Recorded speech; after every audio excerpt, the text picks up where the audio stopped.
जलसंपदा विभागाअंतर्गत एक परिपत्रक आलेले आहे. त्याच्यामध्ये आपल्याला जागा किती दिलेल्या आहेत, मंजूर जागा किती सांगितलेल्या आहेत. त्यांनी 41,366 जागा ह्या कशा मंजूर असणार आहेत. मग याच्या आकृतीबंधास मान्यता मिळालेली आहे.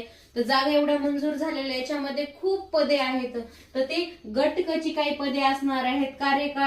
कार्यकारी मंडळातील कोणते, विद्युत, तांत्रिक, अभियांत्रिक, अधीक्षक, अभियांत्रिका याच्यामधले ही पदे असणार आहेत.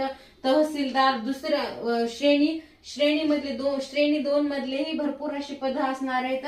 आणि शाखा अभियांत्रिका याच्यामधलेही भरपूर असे पदं असणार आहेत. जलसंपदा विभागाअंतर्गत ही पद भरती होणार आहे. कारण बरेच दिवस झालं ही पद भरती झालेली नाही. तर जलसंपदा अंतर्गत ही मोठी पद भरती होणार आहे. आकृतीबंधास मान्यता मिळालेली आहे. आकृतीबंध तयार झालेला आहे. त्याच्यामुळे सर्वात मोठी ही मेगा भरती जलसंपदा विभागाअंतर्गत लवकरात लवकर भरण्यात येणार आहे. तर अशाच माहिती पुढील व्हिडिओसाठी ह्या पेजला नक्की